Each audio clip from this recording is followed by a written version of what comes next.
Hi guys. Tonight, we return to a time where God still whispered on the wind, and every storm might carry more than rain.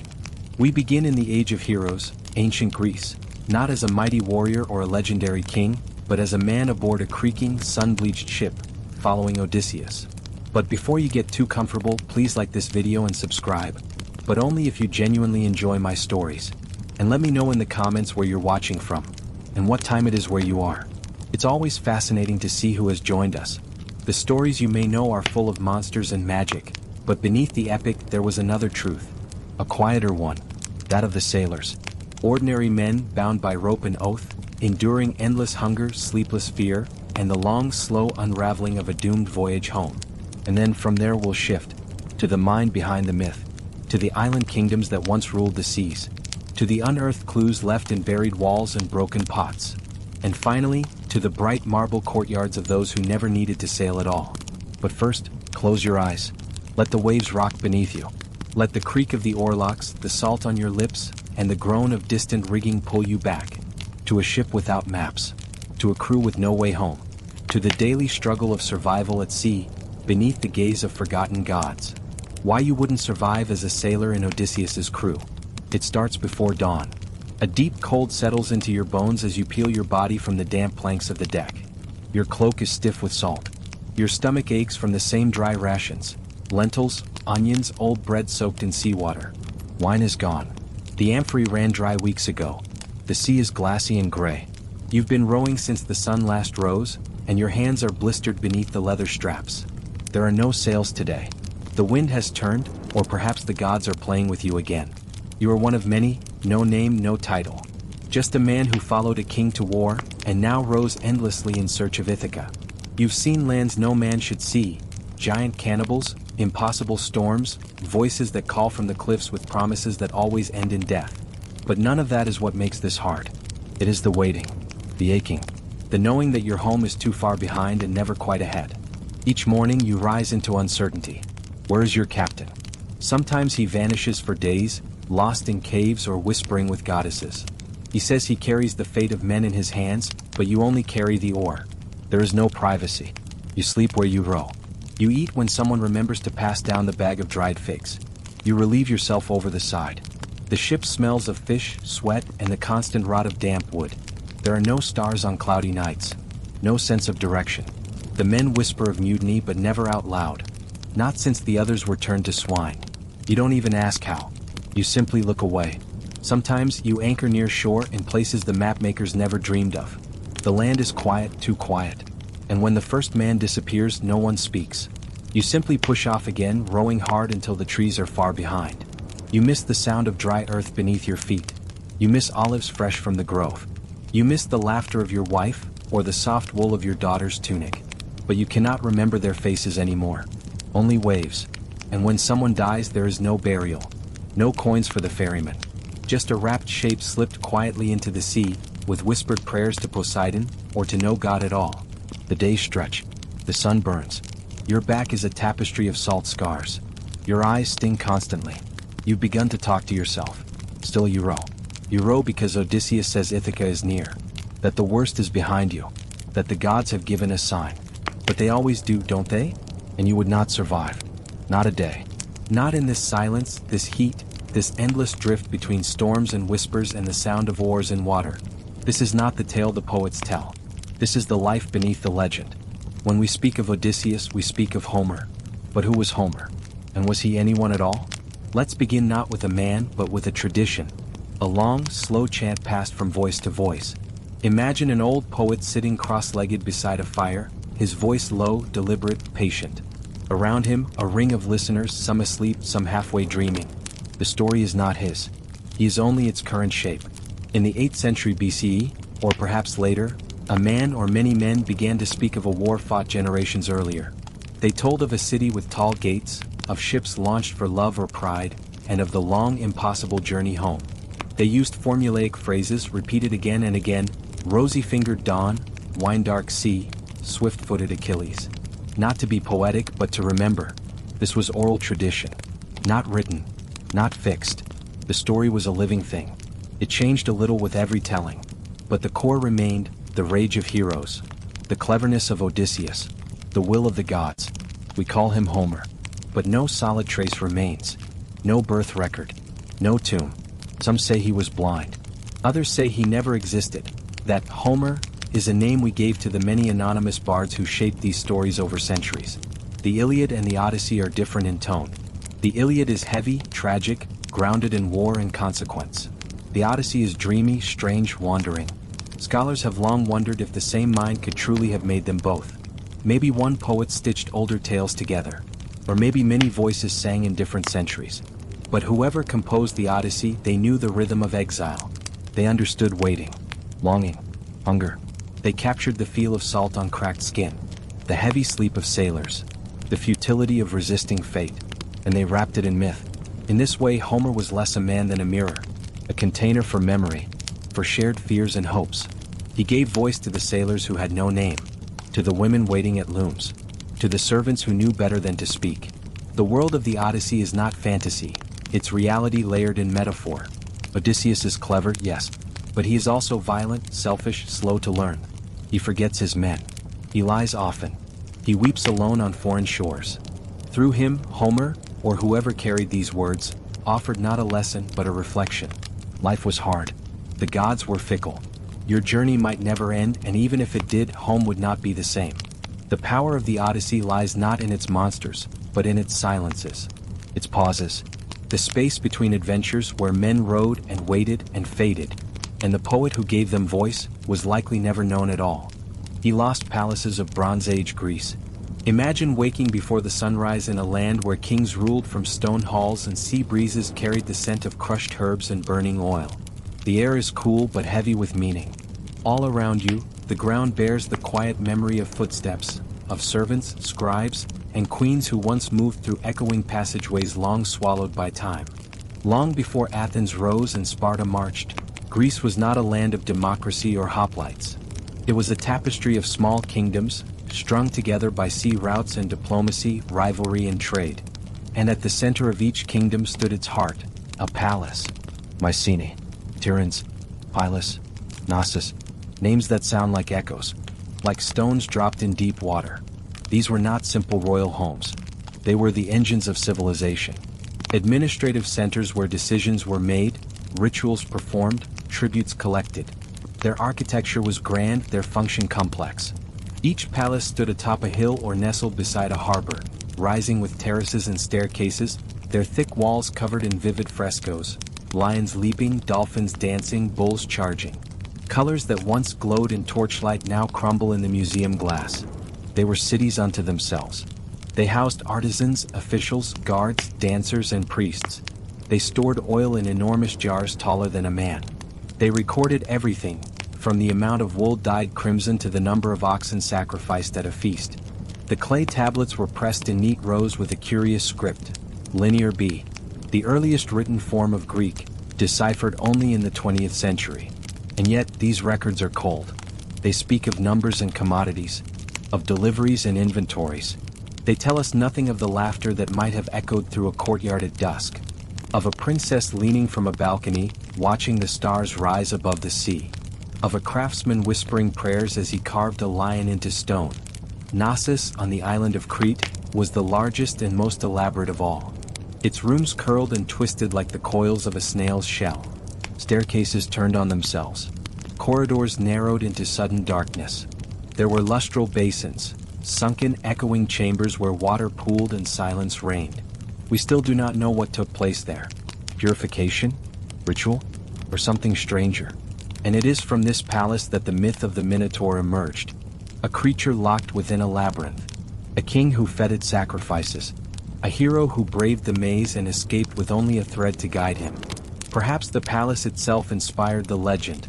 Its dizzying layout, its hidden corners, its air of secrecy. But Knossos was not alone. Across the Aegean, palaces rose and flourished. Then one by one they fell. Around 1200 BCE something happened. Flames rose against stone. Fortifications collapsed. Storage rooms burned. And across this once connected world, cities were emptied and silenced. Archaeologists call it the Bronze Age collapse. No single cause explains it. Some blame the mysterious sea peoples. invaders who swept through the eastern Mediterranean.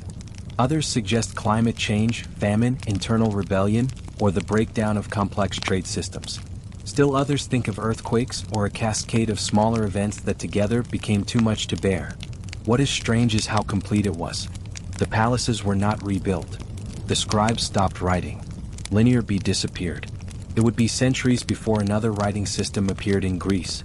The silence was not just architectural, it was cultural. Like a curtain pulled across the stage. The lights dimmed. The actors gone. And yet, the memory remained. When Homer composed his epic centuries later, he described grand halls with gleaming floors and bronze-clad warriors seated beside blazing hearths. He spoke of Mycenaean kings not by name but in tone, in reverence, in rhythm, in awe. The world of Odysseus and Agamemnon is the echo of the palace age, passed down by those who did not understand it fully, but remembered its weight. Today what remains are ruins, low walls, broken columns, rooms that open into nothing. And still, archaeologists dig, brush away the centuries and catalog what they find. A bronze dagger, a painted cup, a seal carved with a bull. And always the question, who last touched this? Who drank from this vessel? Who walked across this mosaic on the morning it was new? We cannot know for certain, but we can imagine. We can imagine a high priest standing in a columned hall, his robe smelling of resin and ash. A queen leaning against a lion-painted wall, her fingers adorned with amber. A scribe by the hearth, copying rations for workers who would never be named. And so we return again and again to the broken palaces. We stand where roofs once rose, where voices once rang, and we listen. The sea breeze still comes. The sun still warms the stones. And in that quiet, something stirs. The palaces are lost, but not forgotten. The quiet luxury of a Homeric queen. Now step away from the salt air and ruined stones. Let us walk through a different door, one that swings open onto polished floors, perfumed halls, and stillness. The realm not of warriors but of women behind the loom. You are now in the upper chambers of a palace, perhaps in Ithaca or Pylos or a place never named, its real name long faded beneath layers of myth and memory. This is where Penelope, the queen of Ithaca, waited. But what did that waiting look like? In Homer's telling, Penelope becomes a symbol of patience, fidelity, and silence. She waits as Odysseus fights monsters and gods. She weeps. She weaves. She endures. But beneath the poetry was a life of rules, ritual, and invisible labor. Imagine a cool stone corridor, bathed in filtered sunlight, where breeze carries the scent of bay leaves and crushed petals. Incense clings to the walls, something floral blended with resin and olive oil. Bronze lamps burn gently in wall niches, flickering gold across the painted plaster. Somewhere water trickles in a basin. A bird calls from the fig tree beyond the shutters. The queen's day begins not in idleness but in management. In the quiet calculation of a household that is not merely domestic. It is political, economic, spiritual. This palace is a fragile kingdom held together not with swords, but with cloth and custom. She does not walk freely among the sailors or stand at the palace gates, but she holds her own kind of power. To refuse suitors, to direct weaving workshops, to tend to ancestral shrines.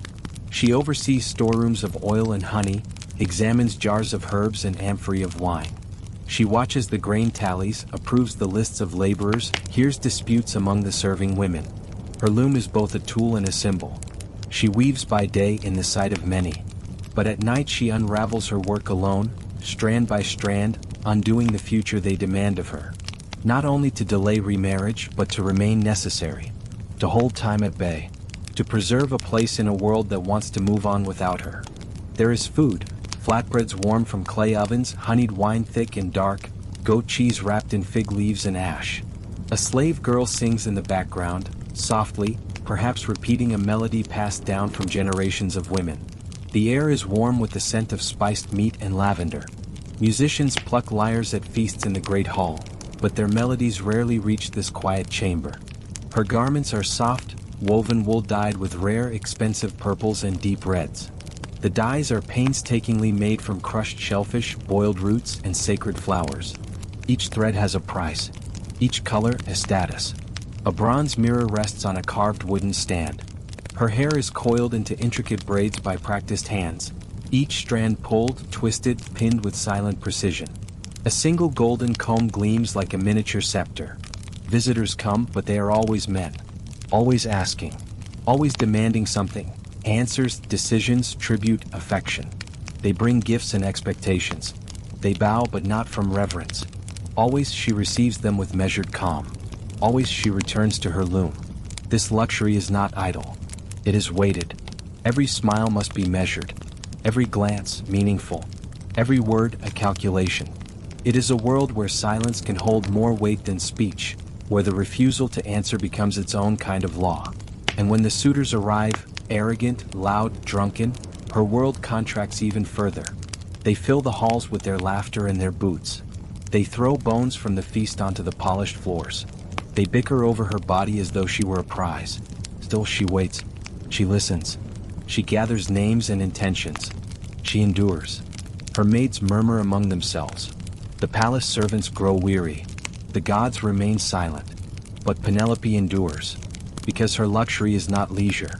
It is preservation. Holding on to dignity in the face of decay. Wearing layers of meaning like veils. Using silence as both shield and weapon. She has power, but it must never be seen. She rules, but must pretend to wait. And when Odysseus does return, disguised, weathered, bent by time and war, she does not run to him. She does not collapse into his arms. She tests him. Quietly. Cleverly. She asks of their marriage bed. A bed carved from the trunk of a living olive tree, still rooted in the earth. A bed no stranger could move. A detail only her true husband would know. And he answers. And only then, only after the truth is uncovered in the roots of their home, does she embrace him. This is the power she held, not in war, not in myth, but in patience, in memory, in the stillness that holds a house together when the world outside unravels. The palace around her gleamed. The halls were swept, the altars tended. But it was Penelope who kept it whole. Not through force, but through the quietest form of mastery, a woman who refused to be erased. The sea itself, what ancient mariners knew and didn't.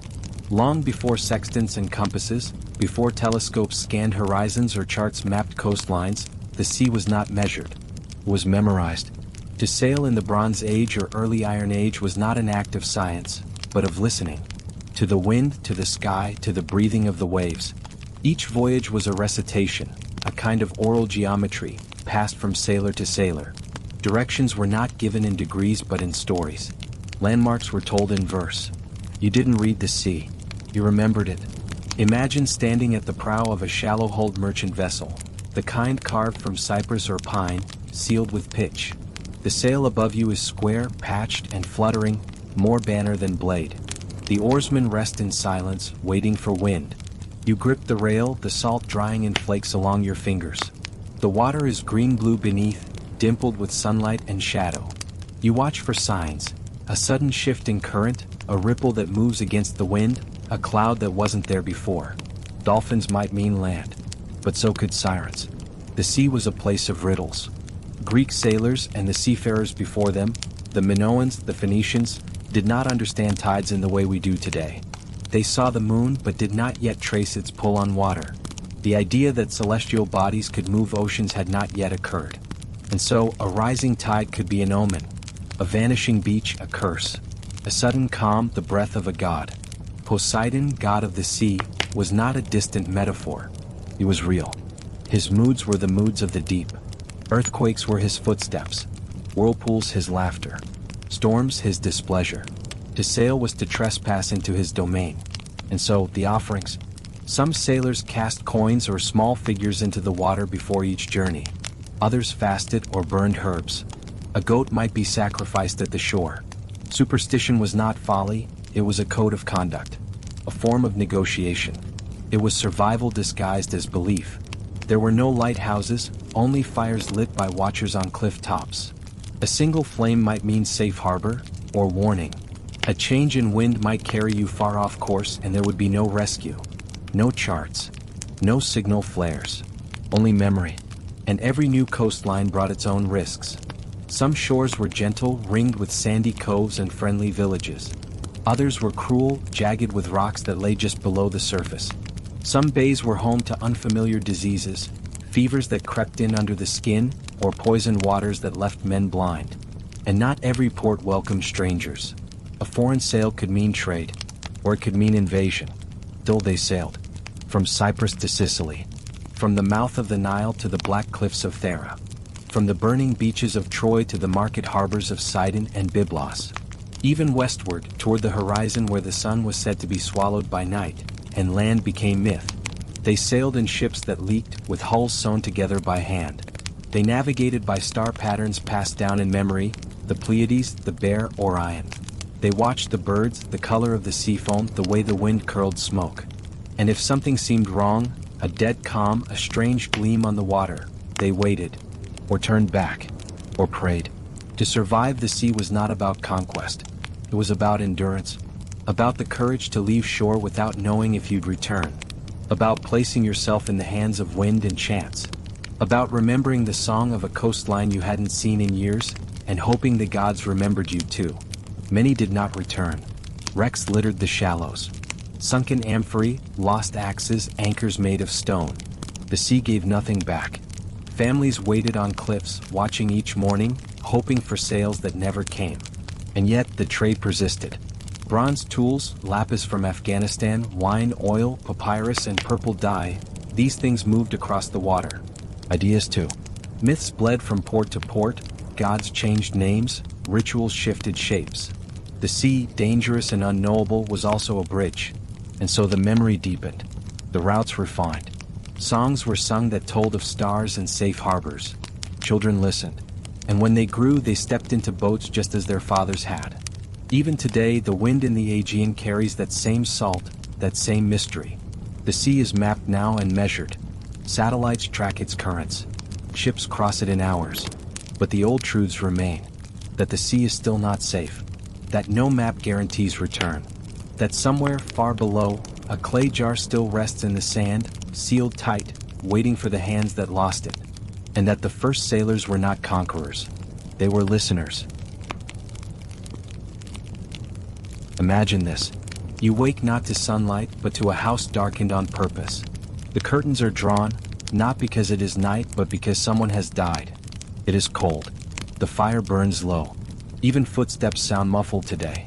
Someone has placed black crepe around the door knocker. Neighbors passing by will know now, a death has occurred here. You are in a modest terraced house in East London. It is the 1880s. You are one of the surviving family members, a sister, a son, a mother, it does not matter. The rituals will unfold just the same. The person who died, let us say a daughter, young, pale from fever, still lies in the front parlor. This was not unusual. In fact, it was expected. The parlor, or best sitting room, became the place of farewell. Sometimes the body remained here for several days before the funeral. The air is still. The scent of camphor and lavender hangs faintly. These were often used to mask the smell of decay. Windows might be cracked slightly. The fire remains lit low. The undertaker has already come. In the 19th century, undertakers began to professionalize. He may have arrived with a horse-drawn cart, a mourning coach if you could afford it, and a quiet assistant in gloves. Together they would have washed and prepared the body, perhaps in the same room, perhaps in the kitchen. She would have been dressed, in white if a child or unmarried, or in her best gown, carefully arranged. Hair brushed, sometimes curled. Hands folded. A small cross or a favorite object placed beside her. If the family could afford it, the eyes would be delicately closed and sometimes even sealed with a touch of wax. The coffin, when it arrives, may not yet be closed. Visitors will come. Family. Neighbors. They speak in hushed tones. Tea is served in the kitchen. No laughter today. Even children are told to hush their feet. In some homes, the mirrors are veiled, often with black crepe or thick cloth. This served two purposes. One was practical. Some believed the dead should not see themselves. The other was symbolic, a sign that the house had momentarily stepped outside the normal passage of time. The clocks may even have been stopped, at the hour of death. This too was common. A way of marking the fracture. The moment before and the moment after. A black ribbon may have been tied to the family's canary, or to the handles of kitchen drawers. If you are a woman of the house, you are likely already in morning dress. A heavy, full-length gown of dull black fabric with a high collar and little adornment. If this is your first year of mourning, it must be wool crepe. Matte, scratchy, absorbent of light. If it's your second, you may switch to silk. You do not speak unless spoken to. You do not look anyone fully in the eye. The weight of etiquette is heavier than grief itself. If the family is poor, these rituals may still be performed, but with borrowed items. Second-hand mourning dresses. Rented coffins reused after burial. One family might share the same mourning ribbon for generations. And if money is scarce, there will be quiet discussions about burial clubs, parish aid, the cheapest casket that still preserves dignity. You may keep a locket of hair. This was common. A small braid or curl clipped before burial and tucked into a brooch or behind glass. Some families had them woven into bracelets, rings, or mourning wreaths that hung in shadowed hallways. The funeral itself is likely to be quiet. The coffin is carried out through the back, never the front, an old superstition. The mourners walk behind the hearse, often on foot, dressed in black. In cities, funerals can cause traffic. Policemen are often seen gently clearing the way. At the cemetery, the ritual is short. Prayers, earth on wood, then the slow return home. And still, the mourning continues. For months, sometimes for years.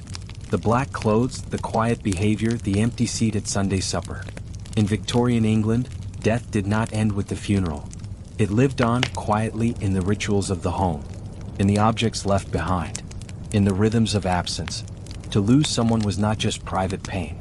It was public performance. And to mourn correctly was seen as an act of moral decency, a way of proving love, of showing you remembered. Even as the world outside hurried on, inside time stopped, clocks stilled, mirrors turned inward, and the dead for a while were allowed to linger.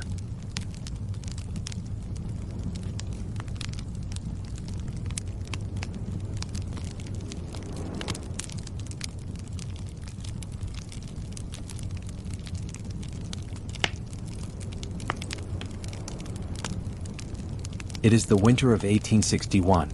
The gaslights of London flicker through the damp. Coal smoke curls above rooftops. And behind the gates of Windsor Castle, the great machine of monarchy has grown strangely still. Prince Albert, consort to Queen Victoria, father of 9, confidant, administrator, builder, reformer, is dead. He was not old. Only 42. Fever took him swiftly, some said typhoid, others suspected overwork.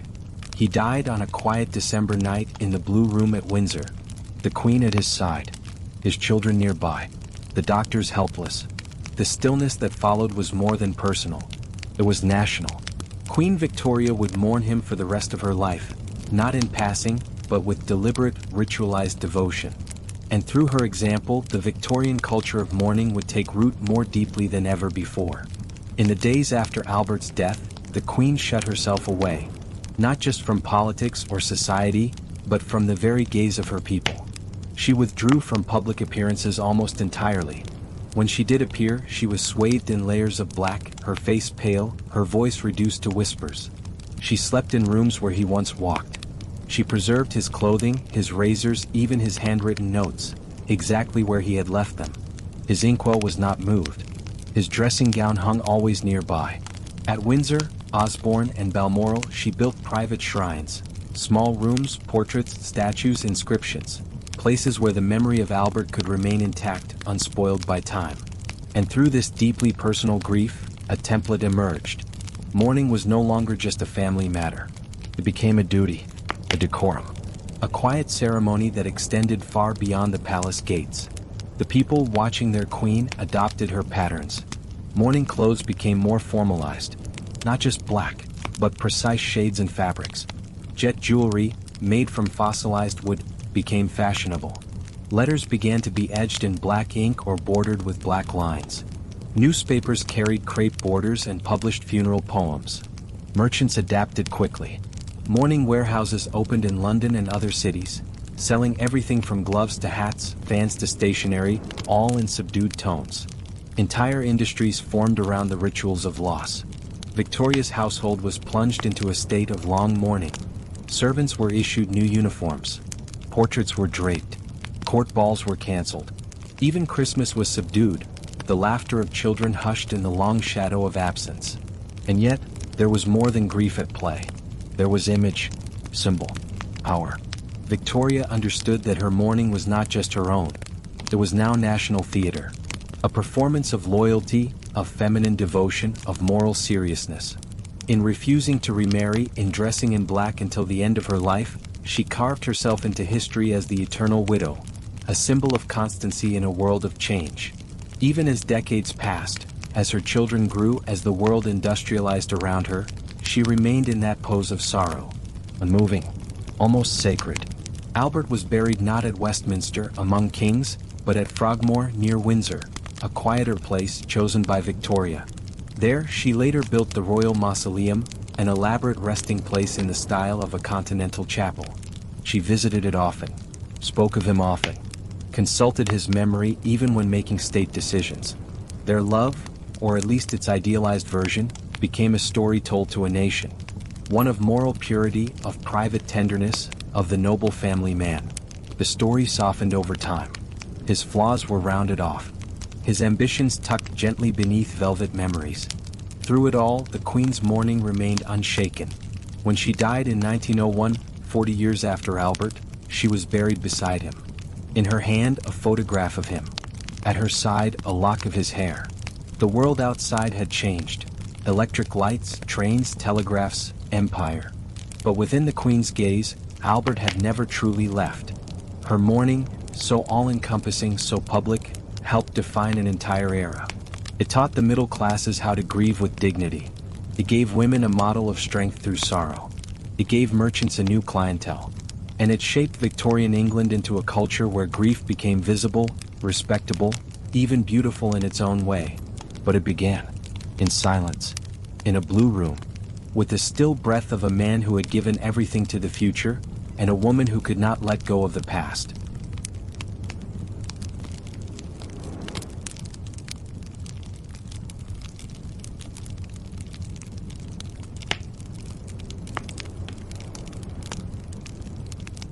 Postmortem portraits and the ghost in the glass.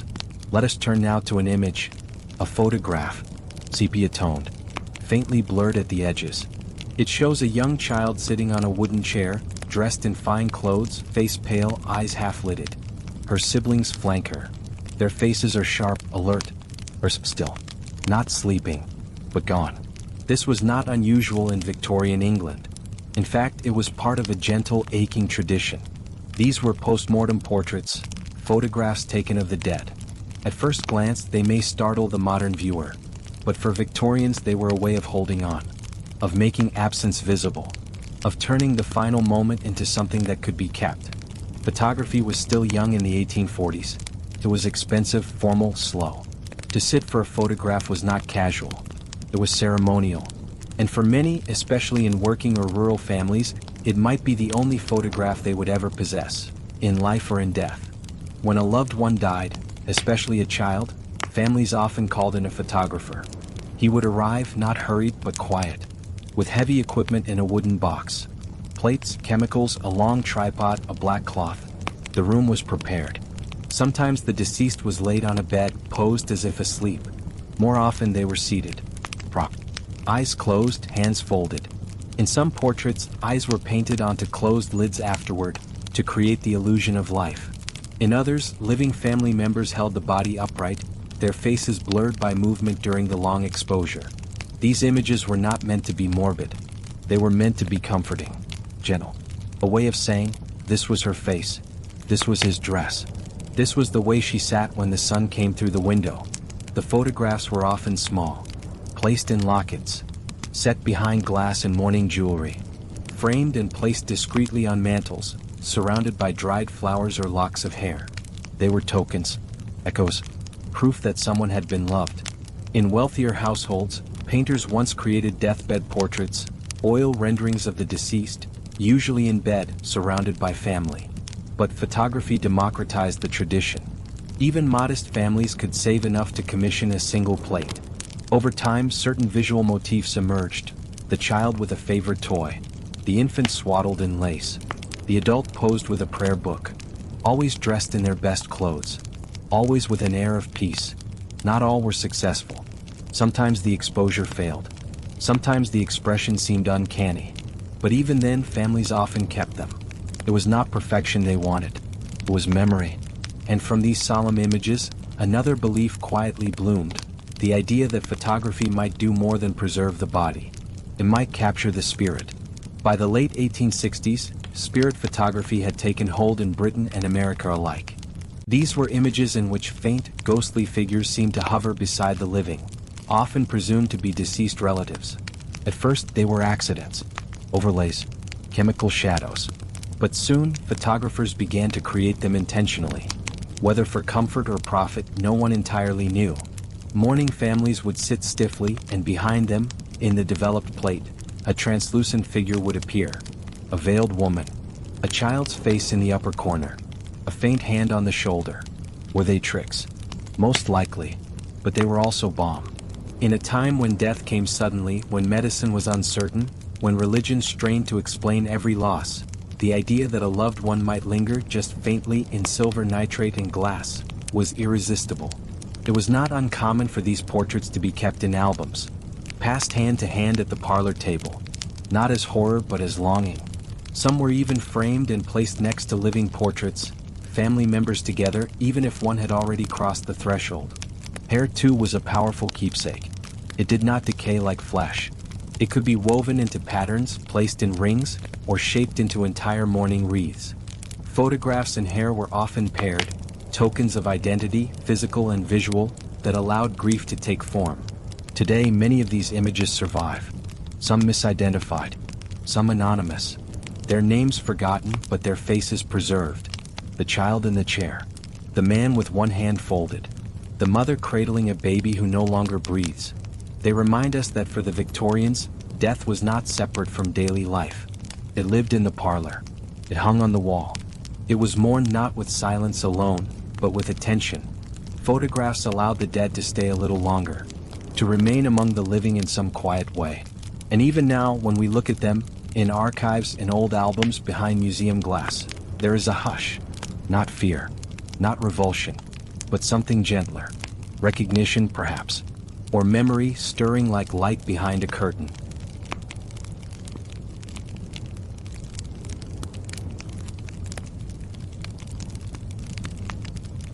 Mourning dress, widow's weeds, and the business of grief. We've walked through the parlor of the grieving. We've stood beside a queen in black, and gazed into the stillness of postmortem portraits. But now let us open a wardrobe. Not one of color or fashion, but of code, restriction, ritual. This is the wardrobe of mourning dress in Victorian England. It begins most notably with black. Not the shiny black of evening gowns, not the decorative black of lace fans or opera gloves, but mourning black. Heavy, matte, absorbent. Fabric that drew in light and gave nothing back. Wool crepe with its scratchy texture and dull surface was the standard. It was not flattering. That was the point. To wear mourning was to disappear slightly, to become invisible to pleasure, to offer the world a silhouette of sorrow. The rules were complex, especially for women. If you had lost a husband, you entered full mourning, often lasting a full year or more. During this period, your wardrobe was almost entirely black. No jewelry except perhaps a locket containing hair or a portrait. No buttons that shone. No color, not even at the hem. You were expected to withdraw from most social events and speak, if you spoke at all, softly. After full mourning came half mourning. This might last 6 months or longer, depending on class, religion, and personal inclination. At this stage you could wear silk instead of crepe. Subtle decoration returned, a touch of lavender, deep gray, perhaps mauve. Jet jewelry, deep black, glossy, became popular in this phase. It caught the light but not too brightly. Men's mourning was simpler. A black armband, a dark suit, a hat with a crepe band. Their mourning was often shorter, less restrictive, and less scrutinized. A widow was expected to embody grief. A widower, to return to work. Children also mourned. Girls might wear simple dark dresses. Boys a black ribbon.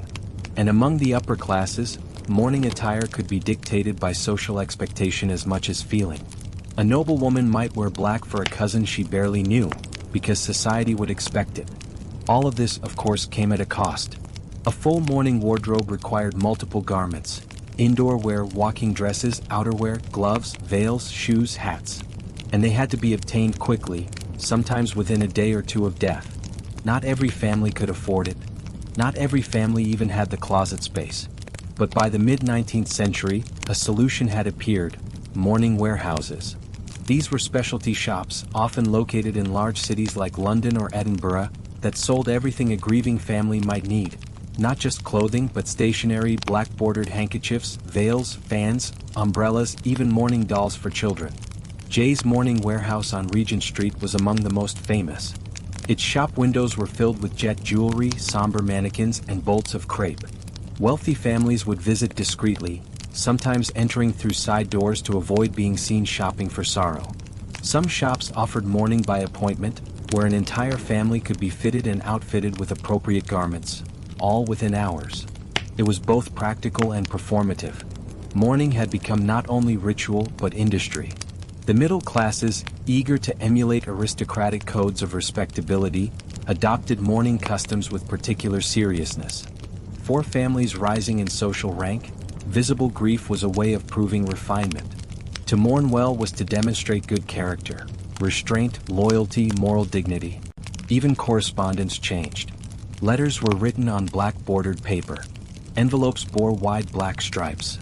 The black edge grew narrower with time, a subtle signal to readers about how far the writer had traveled through grief. Newspapers, too, carried notices of mourning goods, etiquette tips, and poetry suitable for death. Advice manuals described proper conduct: when to lift the veil, how to acknowledge condolences, what kinds of conversation were acceptable in the first and second months of loss. All of this, however, created a tension. For the poor, mourning could be a burden. A new black dress might mean selling a blanket or borrowing from neighbors. Some rented mourning clothes, or wore dyed garments passed down through generations.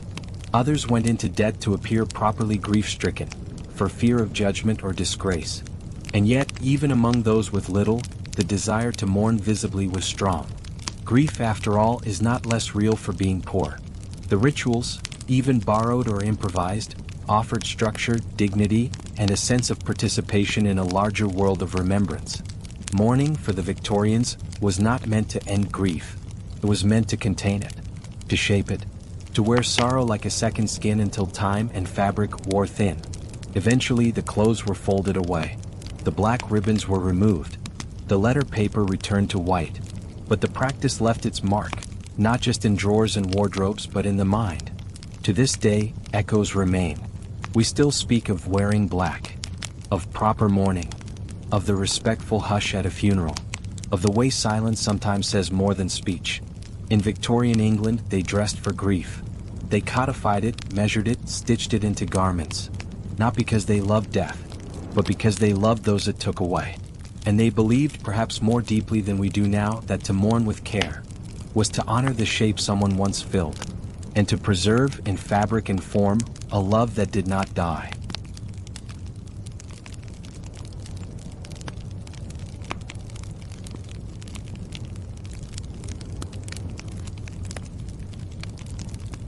In the soft quiet of a gallery they watch you. Painted faces, motionless behind glass and varnish. Rows of noblemen, society ladies, powdered hair, cravat and lace. Their eyes hold a stillness, sometimes a flicker of something thoughtful, but their mouths are closed. Composed. Not one of them is smiling. It is one of the quiet puzzles of the past. In the 18th century, an age of salons and philosophy, of candlelit music and sprawling gardens, the human face in portraiture became remarkably restrained. If there was laughter, it didn't find its way onto the canvas. What? Was it sadness? Discipline? Artistic convention? Aesthetic taste? Or something deeper? A quiet belief about what a person's legacy should look like? Tonight, we will wander slowly through this forgotten question, not to answer it quickly but to explore it gently. We begin in a painter's studio, where the world slows down and the sitter must hold still for hours. Then we follow the influence of Enlightenment thinkers, who prized reason over emotion. We examine strange shadows, the role of bad teeth, artistic tradition, and the hidden laughter of caricature. And finally, we leave the canvas behind entirely and step into the candlelit drawing rooms where people smiled easily, just never for history. Let us begin then with the moment the brush first touches the canvas, and a sitter exhales but does not smile. In a narrow studio in Bath or Vienna or Paris, the light filters in through a high window. The air smells faintly of linseed oil, old canvas, and dust. Somewhere nearby, a harpsichord murmurs through a half-closed door. But in this room there is only stillness. The painter adjusts his easel. He squints, tilts his head slightly. Then looks again at his subject. The sitter, perched on a stiff-backed chair, dressed formally, postured precisely. He has been sitting for nearly an hour already, and there is no suggestion of a smile. This was not unusual. In fact, it was expected. The sitter is a gentleman, perhaps in his middle years. His waistcoat is carefully embroidered. His wig is powdered and slightly off-white. His hands are placed with deliberation, one resting on a book, the other draped over the arm of the chair. His lips are closed, his gaze soft but steady. To smile for a portrait would have seemed out of place, undignified, even odd. For one, there is the matter of time. In the 18th century, portrait sittings could stretch across multiple days or even weeks. Each session might last hours. Early forms of photography were still decades away. The sitter had to remain still as the artist worked, sketching outlines, layering oils, building features. To hold a natural smile that long was not only uncomfortable, it was unnatural. The muscles strain. The expression warps. Even if a painter could capture a moment of joy, the result might look forced or foolish. The technique simply did not lend itself to spontaneity. Then there is the clothing. The garments of the time were not designed for ease. They were formal, sculptural, often restrictive. Stays, cuffs, layers of silk or wool. Every detail in place. Every ruffle, every button, each powdered curl shaped just so. The effect was not to emphasize the body's emotion, but to frame it, to control it. The sitter was not meant to appear caught in a moment, but preserved, composed, eternal, unaffected by time. This was part of the visual language of portraiture. A painted portrait in the 18th century was a declaration. It said, "Here is who I am. Here is how I wish to be remembered." And so the expression became a kind of mask, not to conceal identity but to shape it. A neutral face suggested seriousness, self-control, intelligence, refinement. To smile too broadly, to grin or laugh, risked seeming unserious, silly, even vulgar, traits better kept for private company. A smile could be seen as an indulgence or worse, a flaw of character. Especially for men of status, landowners, clergy, politicians, the closed mouth was the mark of reason, of self-mastery. And for women, to smile too freely might be read as flirtation or foolishness. One was expected to be graceful, composed, and modest. This idea of composure extended into the pose itself. Sitters were taught how to angle their bodies, how to fold their hands, how to keep the eyes slightly softened but never twinkling. Painters often offered small props, a globe, a book, a quill, to suggest intellect or virtue. The expression always was restrained. Smiling, then, was not omitted because joy was absent, but because the portrait was not a mirror of emotion, it was a performance of virtue. And even in the painter's studio, the performance continued. Sitters were not alone. A spouse might attend. A servant, silent in the corner. An assistant bringing tea. The painter himself might offer gentle conversation, but never enough to distract from the task. What the sitter thought no one truly knew. Only what he wished to show. Even among children, smiles were rare. Young girls in pale satin. Boys with miniature swords.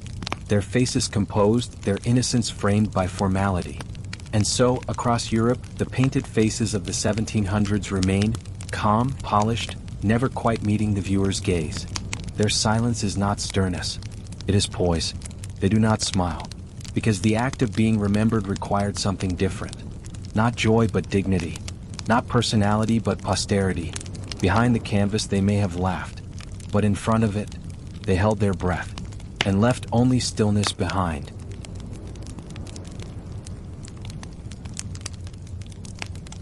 The mind of the age, reason, virtue, and the frozen face. In the 18th century, a portrait was not only an image, it was a mirror of ideals. This was the age of enlightenment, a time when reason was elevated above instinct and logic above emotion. Across Europe, philosophers, essayists, and scholars gathered in salons and wrote long treatises by candlelight. They debated human nature, the limits of knowledge, the structures of government, and they increasingly believed that the highest form of personhood was not passion, but composure. It is here that the still faces of portraiture find their philosophical roots. To understand this, imagine a man like Lord Chesterfield, a British statesman and essayist known as much for his letters as for his manners. He advised his son, and by extension the rising generation of gentlemen, to be measured at all times. Smile, yes, but only subtly. Laugh, but never loudly. Emotions were to be shaped, trimmed, managed. Anything else was a betrayal of refinement. Or consider Jean-Jacques Rousseau, whose complex writings on the social contract and human nature reshaped political thought. Even in his deeply personal confessions, there is an undertone of restraint, as if emotion, once confessed, must still be framed in rational explanation.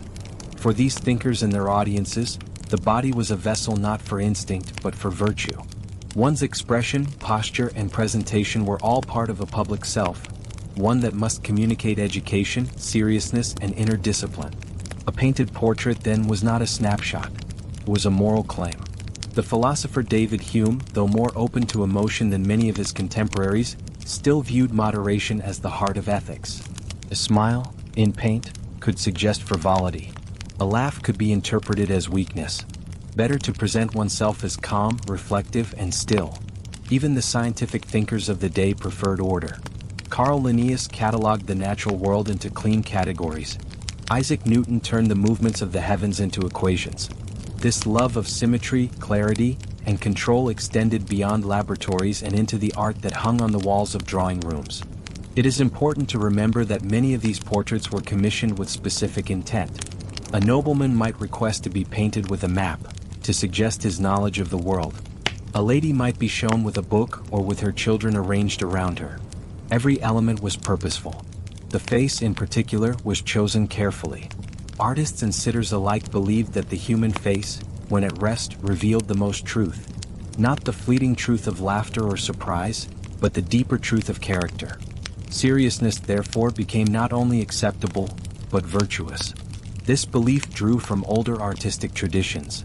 The Renaissance too had admired stillness.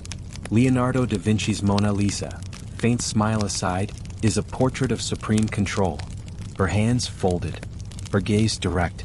The 18th century extended that tradition even further, stripping away even that ghost of a smile. In France, Elisabeth Vigée Lebrun was one of the few painters who occasionally introduced warmth and expression into her portraits, most famously of Marie Antoinette. Yet even she worked within boundaries. The Queen's smile was soft, restrained, nothing excessive. Even joy, it seemed, needed discipline. And so portrait after portrait was painted, not as a record of mood, but as a statement of self. Here is the scholar. Here is the noblewoman. Here is the gentleman, composed beneath powdered hair. Here is the philosopher, with furrowed brow and steady gaze. None of them are smiling, and none were expected to. This did not mean they lacked humor, or affection, or inner life. But in the public realm, the ideal person was not one swept away by feeling, but one who contained it. This belief was not universal. Among the working class, among children, in informal sketches or caricatures, we see different stories. But in the portraiture of the time, in the official oil-painted record, the Enlightenment gaze is unmistakable. And it is quiet. It is the silence of rationality, of balance, of legacy. To smile in a portrait would be to suggest a moment. But these people wanted more than a moment. They wanted timelessness, and so they gazed forward unsmiling, and let reason speak where words and laughter could not.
The hidden jokes, caricature, teeth, and artistic constraints. Despite the quiet stillness of the 18th century portrait, the world outside the canvas was not joyless. People in the Enlightenment laughed. They told jokes. They giggled at gossip in gardens. They whispered humorous observations in candlelit salons. They played games, flirted, made puns, raised eyebrows. Their lives, like ours, were full of levity, but little of it made it into their painted likenesses. What? Part of the answer lies in the very physicality of the act. Smiling, for most people, is natural, but holding that smile? That becomes something else entirely. In an age before cameras, portrait painting was a slow process. A sitter could be in place for hours, often returning for multiple sessions. Early sketches would be laid down in charcoal or chalk. Then oil paints, each layer requiring time to dry, requiring the subject to remain still, consistent, measured. To hold a smile for that long would have been nearly impossible. Even a soft expression can shift with the smallest twitch. The longer a smile is held, the more likely it turns into a grimace. Eyebrows begin to ache. The cheeks stiffen. The eyes water. A portrait demands a kind of stillness that smiles naturally resist. And then there was the matter of teeth. In an age before modern dentistry, few had what we would now consider an attractive smile. Tooth loss was common even in youth. Cavities, discoloration, and infection were daily facts of life. Sugar consumption, particularly among the wealthy, was high, but oral hygiene was minimal. Toothbrushes existed, yes, but their use was inconsistent. Tooth powders might help, but they were abrasive. Remedies included charcoal, salt, and vinegar. The result? Even those who could afford to have their likeness painted often preferred to keep their mouths closed. A smile, after all, reveals, and what it revealed might not be flattering. Artists themselves had preferences. Painting an open mouth was notoriously difficult. Teeth, especially in oil, were hard to render convincingly. Too white and they looked artificial. Too dark and they appeared decayed. Too detailed and they risked becoming the focal point, distracting from the rest of the face. For a painter, a neutral expression was safer, softer, more controllable. Yet despite all of this solemnity in formal art, laughter found other outlets. It surfaced in prints, in sketches, in private notebooks, and most notably, in the rise of caricature. Walk into a print shop in London in the late 1700s, and you'd find walls full of mocking portraits. Politicians with bloated bellies, aristocrats with elongated noses, bishops with toothy grins. In these inked images, the smile returned, grotesque, exaggerated, joyful. It became a tool of satire. James Gilray, Thomas Rowlandson, and George Cruikshank led the way, capturing the quirks and absurdities of their day in biting detail. Here, smiles were everywhere, often wild, crooked, even absurd. The grinning face became a symbol of foolishness, of vanity, of hypocrisy. A smile in caricature was not a token of warmth, but a spotlight on the ridiculous. These images were cheap to produce, widely circulated, and read like newspapers. They were passed hand to hand, tacked onto tavern walls, slipped between pages of books. The polite world of formal oil portraits might not smile, but in these prints, society laughed at itself. And laughter, true laughter, was considered a private affair. In the drawing room, among family, with trusted friends, laughter was not only allowed but welcomed. It was part of polite sociability. Shared jokes, quick wit, and warm amusement were signs of intelligence and charm. But to display it publicly or permanently, that was different. The smile became ephemeral, something to be experienced but not preserved. There were other influences as well. Artistic tradition leaned toward stillness. The great masters of the Renaissance and Baroque periods, Titian, Rubens, Rembrandt, rarely painted broad smiles. Their subjects were serene, introspective, posed. The 18th century inherited this aesthetic language and extended it further into formal classicism. Stillness equaled seriousness, and seriousness suggested value. Even among children, whose faces naturally light up with expression, smiles were subdued in portraits. They were shown seated beside dogs or books, their playfulness tucked into posture. Childhood itself was idealized, but rarely in motion. Yet behind every closed mouth and paint, there may well have been laughter 5 minutes later, once the brush was cleaned and the pose released. And in personal letters, diaries, and recollections, we catch glimpses of that hidden joy. A duchess describing a joke told at dinner. A nobleman writing home about a comic play. A servant recounting the contagious laughter of a child in the nursery. They smiled. Of course they smiled. But they chose not to capture it. Instead, they left us the quiet version of themselves. Poised, contained, and forever still. A kind of visual whisper. A nod, not a grin. A portrait not of who they were in a single moment, but of who they hoped to remain.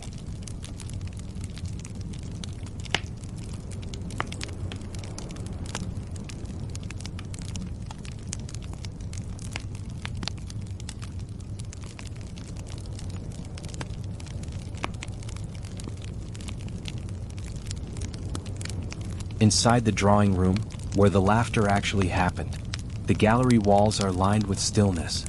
But behind the painted expressions and beneath the powdered wigs, the 18th century was not a silent age. It was, in truth, full of conversation, and full of laughter. To find it, one must step away from the easel and into the drawing room. Here, in parlors and salons from Edinburgh to Vienna, the social life of the 18th century unfolded at a gentler, warmer rhythm.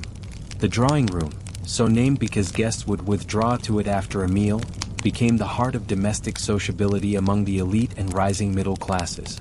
The air inside was quiet but not solemn. Furniture arranged for comfort, not spectacle. The clink of porcelain cups. The scent of beeswax candles or a fading fire. Women gathered around embroidery or letter-writing tables.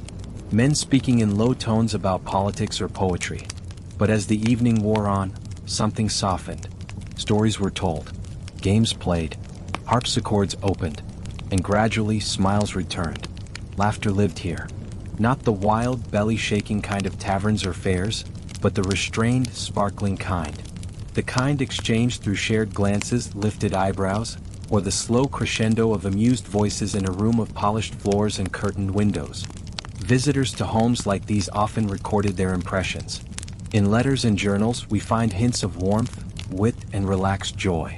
One woman might write of a hostess whose clever stories sent guests into ripples of laughter. A young man might recall the way a countess laughed behind her fan at a misplayed note in a musical duet. These are the sounds that do not survive on canvas, but they colored daily life all the same. Even the famously stoic Enlightenment thinkers, Voltaire, Hume, Franklin, were not humorless men. Voltaire in particular was known for his biting wit. His satirical writings entertained crowded salons in Paris, where intellectuals debated over chocolate and claret. He smiled often, just not for portraits. In fact, across Europe, the 18th century saw the rise of sociability as a virtue in itself. A person's charm in conversation, their capacity for clever remarks, graceful teasing, or sympathetic listening, these became signs of refinement. And in such environments, the smile became not a fixed expression, but a fluid gesture, shared, fleeting, meaningful in the moment. It simply wasn't meant for immortality. To understand this, imagine a dinner party in a Georgian townhouse. The meal has ended. The footmen have cleared the dishes. Candles are trimmed. The gentlemen retire briefly before rejoining the ladies. Someone sits at the harpsichord. Another picks up a book of poetry. A round of cards begins. In this soft atmosphere, a young woman recites a comic verse. A gentleman plays a deliberately clumsy tune. Laughter rises, not loud, not unrefined, but bright enough to carry through the corridors. Yet even here, if a painter arrived with brushes and oils, the room would change. People would sit straighter. Composure would return. Faces would settle. The smile would fade. There was an understanding, unspoken but deeply felt, that a painted image was not life but representation. Not presence but memory shaped by intention. And memories in this time were curated with care. Even among the elite, where freedom of expression was greater, public image was carefully maintained. A woman known for her wit might never show it in her portrait. A man beloved for his humor might still choose to be painted as solemn and statesmanlike. Portraits were investments, not in identity as it was, but as it was hoped to endure. Meanwhile, in life, smiles continued to bloom in the small moments. In the way a guest's lips curled while watching a flirtation unfold across the room. In the soft smirk of a hostess watching her cat leap onto a guest's lap. In the murmured gossip passed between cousins as they slipped down a garden path after supper. These were the living smiles, invisible to the brush but no less real. Even children, often painted as still and serious, laughed heartily once freed from posing. Nurses tickled them, uncles played peekaboo, and governesses tried in vain to keep them still during family visits. And the servants, often invisible in portraits entirely, had their own rich, expressive world of humor and conversation behind the scenes. The kitchen, the laundry room, the carriage house, all were filled with their own rhythms of life, including laughter. The smile, then, was not absent in the 18th century. It was simply private. It belonged to the moment, not to the ages.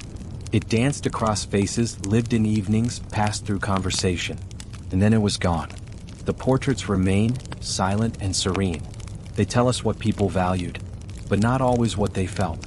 To find their laughter, one must imagine the seconds after the painting ended. The moment the sitter stepped down, rubbed their neck, and turned to the artist with a wry grin. Finally, that's over. And perhaps in that unpainted moment, they laughed. Not when the sun rose over the village rooftops. Not when the market bell rang. Not when the morning bread was still warm from the hearth. Arrest in the Middle Ages did not announce itself. It came quietly, or it came all at once. A rope around the wrists, a voice reading names in the square, or a soft knock at the door, just after dark. There was no presumption of innocence, no lawyer, no rights, no guarantees. You could be taken for a crime you did commit, or for one you didn't, or for one that didn't even exist at all. In this story, we descend slowly into the shadowed corners of medieval justice, into the cells, the torture chambers, the silent courts of the Inquisition. But before you get too comfortable, please like this video and subscribe, but only if you genuinely enjoy my stories. And let me know in the comments where you're watching from, and what time it is where you are. It's always fascinating to see who has joined us. And into the contrast, the warm, well-fed lives of those who knew how to bend the law in their favor. This is not a tale of gallant knights or glorious battles. This is not a legend nor a fable. This is the slow, cold machinery of fear. Tonight, we follow the footsteps of the accused, from the moment the door opens, to whatever waits on the other side. Why getting arrested in the Middle Ages was a living nightmare. They didn't know it, but it would be their last morning of freedom. The day had begun like any other. A cold breath of air through the shutter, the distant clang of a blacksmith's hammer, a thin crust of bread left over from yesterday's supper. They may have noticed nothing unusual at all, until the knock, or rather the pounding. Two figures stood at the door. The reeve, and another man with a leather strap coiled around his wrist like a warning. Their faces were set. No smiles, no greetings. One of them placed a firm hand on the villager's shoulder, harder than necessary. No explanation followed. The rope came next, coarse hemp, turned twice around the wrists, biting deep on the third loop. They were under arrest. No one said why. The walk through the village was slow. Mud sucked at their shoes. A dog barked from somewhere behind a fence. Familiar faces. The baker's wife, the man they once helped at harvest, turned away. No one met their eyes. They weren't taken to the manor court, nor to the church steps where minor disputes were sometimes resolved. Instead, they were led to the jail. If fortune smiled, the jail might have been made of timber. But more often it was stone, damp, low, and sunless. In poorer towns, it might be nothing more than a pit in the ground, half covered by rotting planks. A hole shared with strangers, or pigs. Inside, there was no straw bedding unless someone paid for it. No candle. No fire. Just a slop bucket and a wooden bowl of something gray and sour. The walls were wet. The air smelled of mold, human waste, and old iron. Rats made their rounds without fear. Some even slept on the prisoner's chest. And then came the time. No one explained how long it would be. Trials arrived when they did, weeks, perhaps months. In some places, not at all. A person could rot before justice remembered them. They tried to scratch the passing days onto the wall. Sometimes the marks would be gone by morning, erased by another hand, or a dream. There was no presumption of innocence. That was not how justice worked then. Guilt came with the accusation. Even if acquitted, the stain would remain, on one's name, one's neighbor's eyes, one's place in the village. If the charge was theft, blasphemy, or something that interested the church, darker possibilities emerged. Interrogation. Not gentle questions, but instruments. A pulley to hoist the body by its bound wrists. The rack to stretch. The boot to crush. the press to squeeze, or the simplest method: sleeplessness, repetition, isolation. No sound but one's own breathing and the slow, heavy footsteps in the corridor. They began to wonder who had accused them. Was it someone they knew? A neighbor? The priest? Or someone passing through whose face they barely remembered? They prayed even if they hadn't before. And then, perhaps, the trial. Trials in the Middle Ages bore little resemblance to modern courtrooms. There was no counsel, no jury, sometimes no clear charge. If it was a manorial court, the local lord or his steward would preside. If it was a matter of the soul, heresy, sacrilege, rumor, the church would judge. In some cases there were no witnesses at all. Instead there were ordeals. One might be asked to plunge a hand into boiling water, or walk across glowing irons. The wound would be bound and reopened days later. If it healed cleanly, God had judged innocence. If it festered, guilt. In other trials the accused was dropped into a river. Sinking was innocence. Floating, a sign of unholy protection. Sometimes the accuser did not even appear. Their word was enough. And then came judgment. Could be a fine, more silver than most would see in a lifetime. Could be a mark, a brand on the hand, the cheek, the tongue. Sometimes it was mutilation, a lost ear, a severed finger, a split nose, or it could be death. Hanging was most common. Burning reserved for the especially condemned. And public shame, the stocks, the pillory, was a sentence of its own, carried out by the jeers and rotten food of the townsfolk. But sometimes the accused was set free, back into a world that no longer looked at them the same. A life where neighbors whispered, where doors closed a little faster, where the smell of the dungeon, the wet stone and the iron, stayed in the skin, no matter how many times it was washed away. The trial and execution of Gilles de Rais. He had once been a hero. Gilles de Rais was born into wealth, raised in halls of polished stone and candlelight. A baron, a knight, a man of title and land. His name carried power across Brittany and Anjou, echoing down the corridors of castles and through the mouths of nobles. He had ridden alongside Joan of Arc herself. When she lifted the siege of Orleans, he was there, standard in hand, sword at his side. France called him a savior. But that was years before the arrest, before the whispering, before the silence. By 1440 his fortune was mostly gone. He had sold lands and treasures, spent recklessly, hosted performances that drained his coffers. His once great household had thinned. And then children began to disappear. At first the stories were quiet. Peasant murmurs. A boy sent to the castle to run errands, never seen again. A shepherd's daughter invited inside, gone by morning. A page from a neighboring estate, last seen walking into the forest near Rice's manor. For a time nothing came of it. Nobles were not questioned. Lords were not accused. Until one was. In September of that year, Gilles was arrested. The church moved first. The Bishop of Nantes, acting on reports that could no longer be ignored. The secular court followed. The charges were staggering: heresy, murder, sodomy, invocation of demons, and the abduction of countless children. More than 40 witnesses had come forward. Servants, parents, even accomplices. Gilles was taken to the tower at Nantes.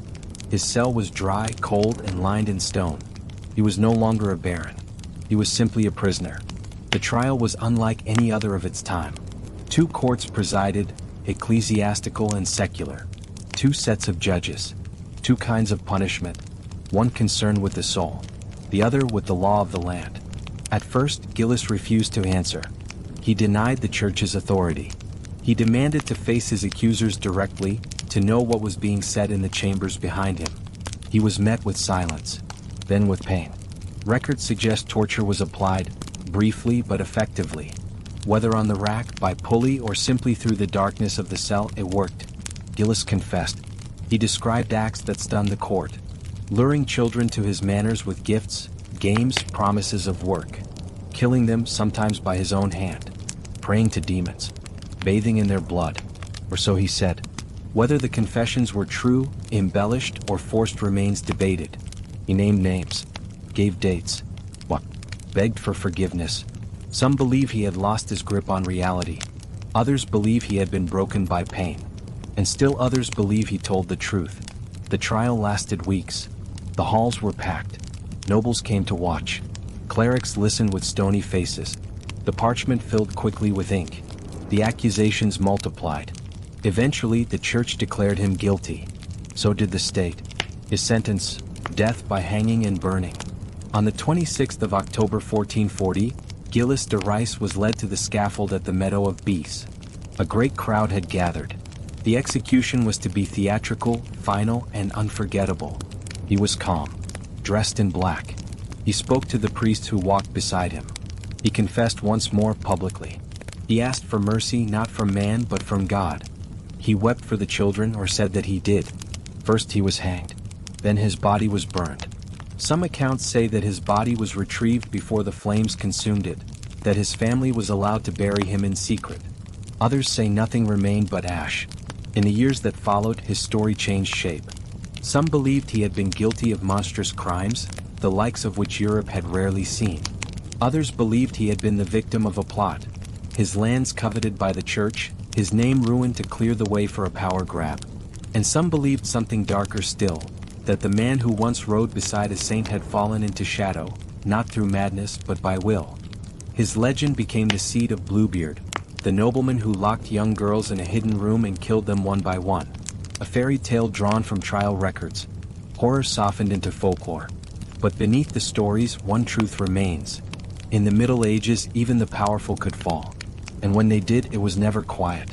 The secret prisons of the Inquisition. It began with a whisper. A neighbor, perhaps. A rival. A jealous cousin. Or maybe it was no one at all, just a passing word overheard by the wrong ears. A muttered doubt about the Virgin. A question about a relic. A refusal to kneel. That was often enough. And once the whisper reached the right chamber, the gears began to turn. A parchment was drawn. A seal pressed. And a name recorded in ink. The arrest did not come loudly. No soldiers in the street. No crowd at the door. That was not the Inquisition's way. Instead, it happened quietly. A knock at dusk. A soft voice. Two men in plain robes, one of them a Dominican. No weapons. No shouting. Only paperwork. The accused was told to come for questioning. Just a few minutes. No need to bring anything. The family might not even understand what was happening until it was far too late. By the time the door closed again, the prisoner was already fading from the world above. Inquisitorial prisons were not like the public jails. They were colder, quieter, hidden. Many were beneath monasteries or inside fortress-like houses called Domus Inquisitionis. The architecture was unmarked. The corridors were narrow and the walls thick. The light, if any, came from narrow arrow slits or from a small oil lamp burning low on a hook. The prisoner would be taken to a cell. Small. Stone. No window. A straw mat if they were fortunate. A latrine bucket in the corner. Food slid through a hatch. Water once per day. There was no trial date. No lawyer.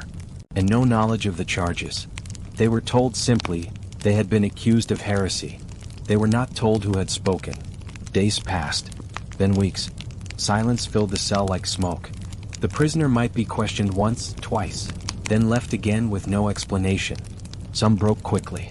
Others took longer. But everyone was alone. No visits from family. No letters. No word from the outside world. Sometimes they could hear others, weeping through the stone. Whispers under the door. A prayer echoing in the dark. But mostly there was only breathing. Their own. The goal was not death. It was confession. Correction. The soul must be purified, even if it broke the body. When words failed, other methods began. The Inquisition was slow to use torture, but it was used. It had to be sanctioned, recorded, justified. But once permission was granted, the tools were familiar. The strappado, arms bound behind the back, body lifted and dropped. The rack turning inch by inch. Iron boots heated from beneath. And simpler methods. Prolonged isolation, sleep deprivation, hunger, and the threat of eternal damnation. The inquisitors often remained calm, soft-voiced, methodical. They did not rage or shout. They quoted scripture. They reminded the accused that God forgave all, if only they would speak the truth. But the truth was not theirs to define. If the prisoner confessed, they were sometimes returned to their cell to reflect. Sometimes they were asked to name others. Friends, family. Names remembered in pain. Everything was written down. The records of the Inquisition are vast. Thousands of pages survive, in Latin and careful hand. Depositions, confessions, verdicts. The voices of farmers, bakers, midwives, scholars. Some admitted to sins they had never considered until the moment of questioning. Others clung to silence and disappeared from the margins of the page. The most infamous tribunals took place in Spain, but the practice stretched across much of Europe. Italy, France, the Low Countries, parts of Germany. Wherever the church feared corruption of the faith, the Inquisition appeared. It wasn't always cruel. Some inquisitors genuinely believed they were saving souls. Many accused were released after penance, public whipping, pilgrimage, or the wearing of yellow crosses sewn to the tunic. But the stain remained. Heresy was never fully erased, and some were not released at all. The auto de fe, the act of faith, was the Inquisition's final ceremony. It was held in public, in a square or churchyard. The condemned were dressed in robes painted with flames or devils. Their names read aloud, their sins proclaimed. Those who had confessed were reconciled. Those who had not, burned. The Inquisition rarely lit the fire itself. That task was left to secular authorities. A quiet arrangement, a shared responsibility. But it was the Inquisition who decided who walked to the stake, and who walked away. Even today, much remains unknown. Some records were destroyed, others locked away. The Spanish Inquisition's archives stretch for miles, and only a fraction have been studied. In those records are stories that never found daylight, names that vanished into stone, confessions carved into parchment by trembling hands, and in many cases the crime was only a thought, a question, a doubt whispered once in the wrong place. In the Inquisition's shadow, silence was the safest belief. How the rich avoided justice in the Middle Ages. Justice in the Middle Ages wore many faces. For the poor it was sharp and immediate, a rope, a dungeon, or the cold gaze of a lord who barely remembered their name. But for the wealthy, justice was slower, softer. It arrived in parchment rather than iron, and it often came no closer than the edges of a dinner table. In the same villages where peasants were lashed for stealing a loaf of bread, a nobleman might cheat his tenants, bribe an official, or spill blood in a drunken quarrel, and be rewarded with little more than a fine, or a quiet word from the bishop. This is the other side of medieval arrest. Not the darkness of the cell, but the glow of candlelight behind a manor wall. A system not of punishment but of protection. Take for instance the local bailiff. He was the king's man in theory, a servant of law and order. But in many towns the bailiff was simply the best connected man in the room. He collected rents, enforced taxes, and oversaw minor courts. And with each transaction came an opportunity, a small favor, a quiet bribe, a dispute settled in favor of the wealthier party. If the bailiff himself broke the law, which they often did, the consequences were negotiable. Unless the crime was spectacular, it could be handled internally. A fee, a land exchange, a reassignment. The same system that punished a thief with mutilation might punish an embezzler with a relocation. Wealth did not guarantee innocence, but it changed the shape of guilt. Records from the period show clear patterns. A man caught stealing a sheep in Yorkshire was hanged in 1310. His name recorded once and never again. Meanwhile, a knight who struck a monk in anger during the same year paid 12 shillings and returned home by sundown. A widow accused of brewing ale without a license faced public punishment and fines, while the lord who evicted her without cause received a stern letter from the bishop, and nothing more. In some courts, nobles were immune from certain prosecutions entirely. Churchmen had benefit of clergy, the right to be tried in ecclesiastical court, where punishments were spiritual rather than corporal. Wealthy landowners had friends, patrons, influence. The judge might owe them rent. And in many places the law itself could be bought. Even prison was different for the elite. While the poor slept on wet straw, some nobles were kept under house arrest, confined not in cells, but in upper chambers of monasteries or manor houses, with tapestries on the walls and servants at the door. There were cases of knights imprisoned in towers with their own books, their own cooks, and even their falcons. One French noble, confined for political dissent, was allowed to keep his full retinue, horses, wine, and all, inside the walls of his captivity. This was not universal. If a noble fell from grace completely, if they lost their wealth or favor, their protections often vanished with them. Some did end in dungeons.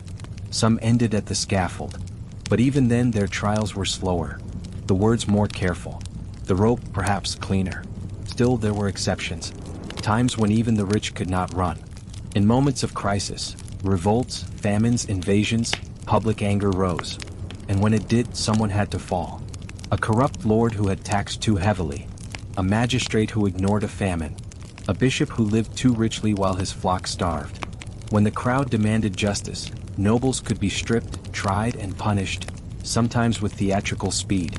In Florence, wealthy merchants were occasionally paraded in chains. In London, rebellious barons were publicly executed as a message to others. And in rare moments, a nobleman faced the very justice he had once administered. But even then, the death of a noble was different. There was ceremony, a confession, the presence of clergy, a silk hood perhaps, a last meal. Not the blind, hungry punishment of the peasant's rope, but a death performed with dignity. For most of the medieval world, justice was not blind. It watched, it listened, and it often knew whom it was looking at before it heard the case. To be rich in the Middle Ages was to live under a different sky, not free from consequence, but protected from its sharpest edge. And while some men lived in fear of the reeve's knock, others slept soundly in manor halls, confident that their gold would speak louder than guilt.